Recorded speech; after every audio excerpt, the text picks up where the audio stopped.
chegou a esse enredo? Primeiramente, essa ideia de falar sobre a comida, ela já estava guardada no nosso baú há algum tempo. A gente sempre achou interessante, sempre viu que a comida dava um bom caldo, assim, porque a história da alimentação ela diz muito da humanidade, né?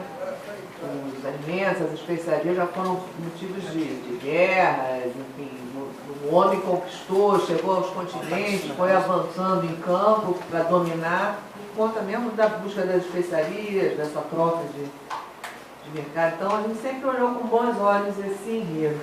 E esse livro, um livro que é a História da Arte da Cozinha Mineira, veio parar em nossas mãos.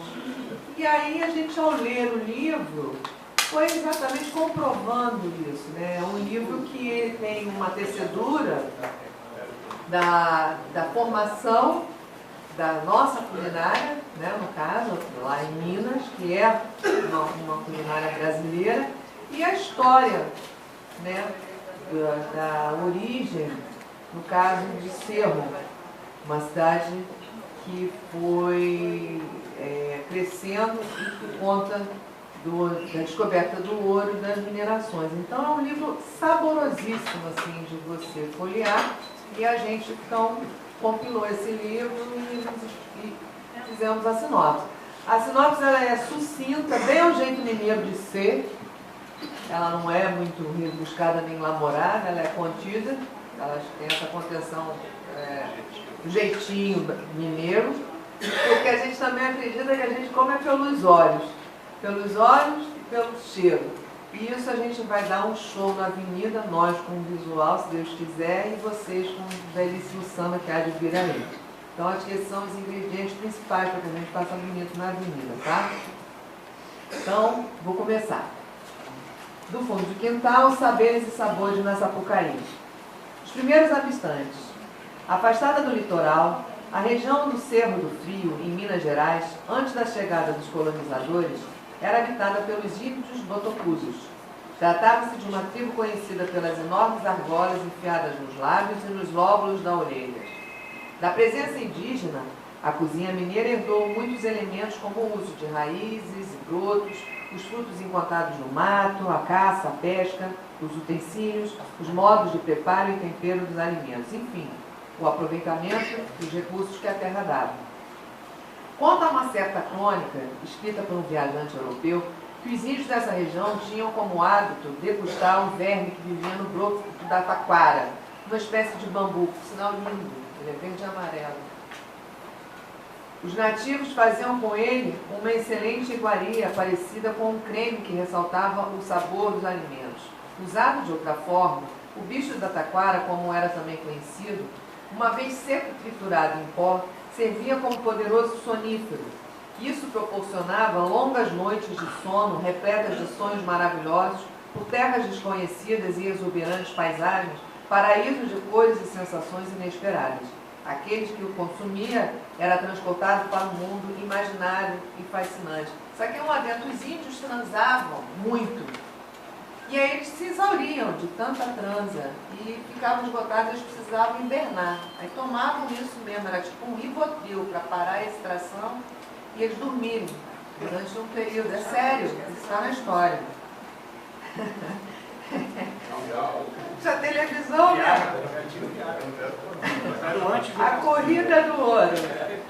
Os bandeirantes avançavam pelo território brasileiro em busca de riquezas. Levavam na bagagem dos lombos dos burros um modo de cozinhar dos topeiros que produziam uma comida seca e fácil de ser transportada. Comida não perecível de quem fica pouco tempo em um só lugar. As bandeiras tinham que se virar com o pouco que tinham à mão. Daí recorrerem à caça, à pesca, aos talos, às folhas e outras tantas ervas que encontravam pelos caminhos. Por volta de 1696 foi descoberto o ouro em Minas.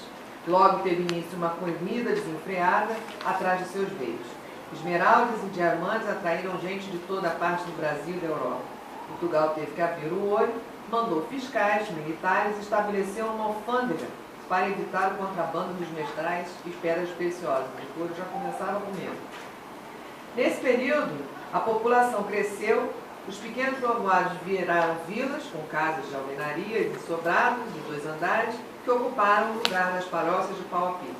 Modos e modas da metrópole se espelhavam no comportamento das sinhás e sinhazinhas que trouxeram tecidos e rendas, louças e talheres, novos ingredientes para aprimorar ainda mais a cozinha mineira. Alucinados pela febre do ouro, muitos abandonaram a lavoura e se dedicaram à exploração das minas. Logo, as escassez de alimentos se fez sentir. Havia ouro, mas faltava comida. Com o preço dos alimentos subindo sem parar, muita gente passou fome. E como a necessidade é mãe da invenção, o mineiro daqueles tempos foi buscar soluções até então impensadas. Exigia-se o aproveitamento de tudo. O que antes era rejeitado, agora era incorporado num novo prato, num novo modo de preparo. Daí vem o jeito mineiro, sempre cauteloso e prevenido. Ou seja, a abundante cozinha típica mineira surgiu da fome. Os escravos das minas. A notícia da descoberta do ouro trouxe para as minas milhares de escravos vindos de outras regiões do Brasil, principalmente daquelas onde a cana-de-açúcar prosperava. Outros vieram diretamente do continente africano, o que causou um espantoso aumento da população negra em Minas. Essa migração forçada e sofrida deixou sua marca indelével na cultura mineira, seja na religiosidade, na música e na dança, e sobretudo na cozinha, formando junto com o indígena e o branco colonizador a saborosíssima trindade da tão variada comida de Minas, culinária de Minas. Depois do idioma, a comida é o mais importante elo entre o homem e a cultura. Raul Lodge. A cozinha. O cartão de visitas de um local é a sua cozinha. Ela ensina pelo sabor seus saberes. Um prato típico é aquele que preserva e envolve muitos saberes no seu conteúdo, saberes que não se perderam no tempo. Cada utensílio da cozinha, como pilhões, tachos, gamelas, colheres de pau, panelas de ferro ou de pedra-sabão, cada tempero com o imprescindível alho e sal, o urucum, a pimenta, cada folha vinda do mato ou da horta, como ora planobis, e a couve, cada ingrediente como a gordura do porco, a farinha ou a cachaça, tudo guarda em si um conhecimento ancestral, que atravessa as gerações e faz sentir no presente as lembranças e os afetos que nos remetem a outros tempos e lugares vividos. As receitas culinárias de Minas são inumeráveis, misturas de magia afro-indígena, da sofisticação luso-europeia, mas um princípio fundamental em todas elas de propriedade é que o amor é o ingrediente que vai na panela. É o primeiro, né? A comida e a fé, sustentáculos do homem da terra. Era preciso ter disposição e força para encarar o trabalho duro, e haja angu e rapadura para vencer a lida. Mas mesmo quando a comida era pouca, havia a fé, havia a crença que superava dificuldades e enchia de esperança o futuro. Em Minas, a devoção está para um homem como o sol está para a vida. Sob a luz de Nossa Senhora do Rosário, o ora pro nobis toma gosto e ganha tom. Todos em uma só voz entoam as angústias e as glórias de um povo que sobreviveu à escravidão. Todos honram a padroeira da cidade do Cerro nas figuras de índios, reis, juízes e marujos. Aqui as 3 raças se consagram. Índios, brancos e negros louvam em uníssono aquela que guarda e protege a todos sem fazer distinção. Homens e mulheres unem-se no ato de amor e gratidão por tudo o que a terra e a vida lhe deram sobre a bênção de Nossa Senhora, cantando, seguindo em procissão e, é claro, compartilhando dos quitutes da boa mesa, da divina comida mineira, temperada com uma boa pitada de generosidade. Eis o grande milagre: colher de pau, pilão de tacho de cobre, fogão de chão, gamela, fogão de lenha. É com amor que o mineiro põe a mesa, é atiçar o fogo e manter a chama acesa. Renato e Márcia. Então, esse livro foi escrito por Dona Lucinha, Dona Maria Lúcia Clementino Nunes. É uma senhora que tem 11 filhos, né?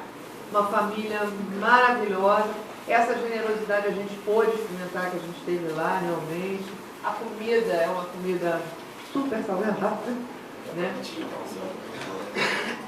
Não é para falar em Dona Lucinha no enredo, a gente só está falando porque a gente tem que fazer jus à pessoa que escreveu. Tem no final, porque afinal de contas foi do livro dela que a gente extraiu tudo isso. O ora pro nobis, para quem não sabe, é um arbusto que os padres usavam para fazer cerca viva. E ele é considerado, ele tem um teor de proteína incrível, ele era considerado a carne dos pobres. Então, o padre não deixava os pobres pegar a folhinha lá para comer.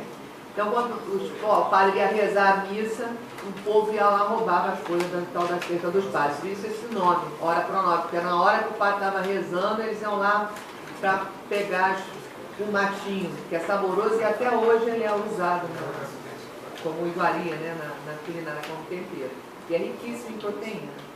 Ela está explicando o nome dessa, o que é essa folha. Isso aí, esse detalhe não é para entrar aí no samba não, entendeu? Só para tirar o... Não sei. Só para ilustrar. Estou dando uma olhada porque a gente falou em hora pronome, tem aquela pesquisa, glossário, você né? não É o glossário.